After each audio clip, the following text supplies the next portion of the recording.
اعوذ باللہ من الشیطان الرجیم، بسم اللہ الرحمن الرحیم۔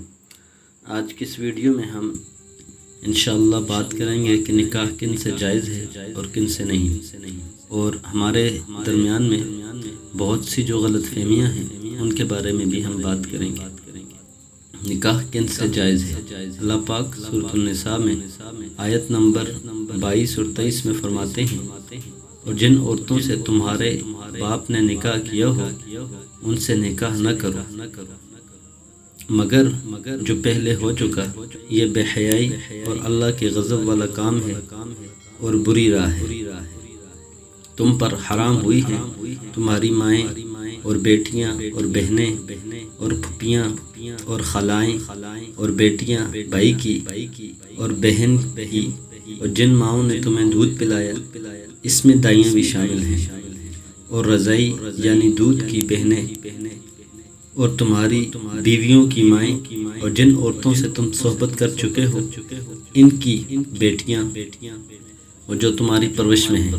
اگر تم ان سے صحبت نہیں کی تو ان کی بیٹیوں کے ساتھ نکاح کرنے میں تم پر کچھ گناہ نہیں، یعنی اگر صحبت سے پہلے ہی ان عورتوں کو طلاق دے چکے ہو، اور تمہارے بیٹوں کی عورتیں جو تمہاری پشت سے ہیں، اس میں پوتوں اور نواسیوں کی بیویاں بھی شامل ہیں۔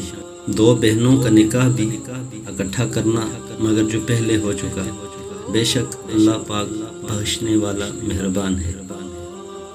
اور شوہر والی عورتیں بھی تم پر حرام ہیں، مگر وہ جو اسیر ہو کر لونڈیوں کے طور پر تمہارے قبضے میں آ جائیں، یا تم تو اللہ کا حکم اور اس کے سوا تم کو سب عورتیں حلال ہوئی، اس طرح کے مال یعنی مہر کے عوض ان سے نکاح کرو، بشرطہ مقصد ان کو زندگی کا ساتھی بنا کر پاس رکھنا ہو، نہ کہ مستی نکالنا۔ نمبر 2، مشرک سے نکاح کرنا، اور مشرک عورتوں سے جب تک وہ ایمان نہ لائیں نکاح نہ کرو۔ مشرک عورت اگرچہ تم کو بلی لگے، اس سے مومن لونڈی بہتر ہے، اور مشرک مرد جب تک ایمان نہ لائیں نکاح نہ کرو۔ مشرک مرد اگرچہ تم کو بلا لگے، اس سے مومن غلام بہتر ہے، وہ دوزخ کی طرف بلاتے ہیں، اور اللہ اپنے حکم سے جنت اور بخشش کی طرف بلاتا ہے۔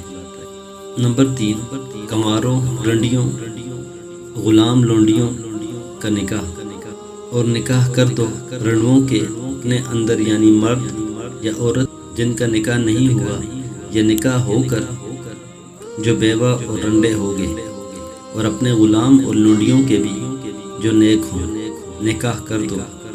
اگر وہ مفلس ہوں گے تو اللہ ان کو اپنے فضل سے خوشحال کر دے گا، اور اللہ بہت وسعت والا ہے، وہ سب کچھ جانتا ہے۔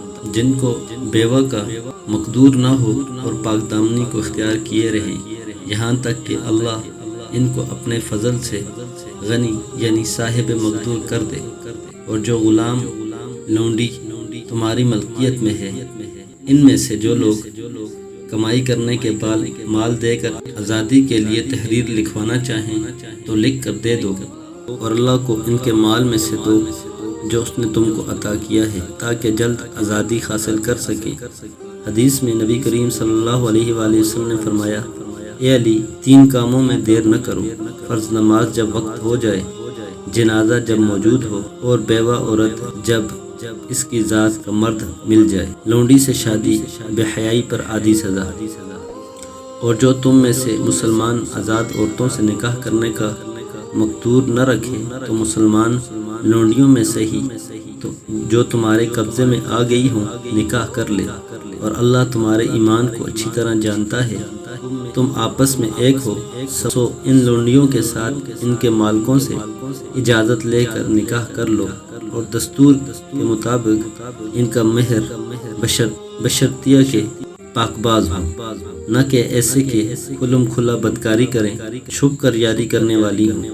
پھر اگر نکاح میں آ کر بدکاری کریں تو ان پر آدھی سزا ہے، اور جو آزاد عورتیں یعنی بیویوں کی سزا ہے۔ لونڈی سے نکاح کرنے کی یہ اجازت ہے اس کے لیے جیسے کنوارہ رہ کر گناہ کرنے میں اندیشہ ہو۔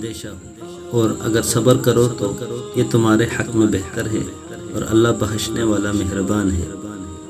بدکار مرد یا عورت سے نکاح، بدکار مرد بدکار یا مشرک عورت کے سوا نہیں کرتا، اور یہ ایمان والوں پر حرام ہے کہ بدکار یا مشرک عورت یا مرد سے نکاح کریں۔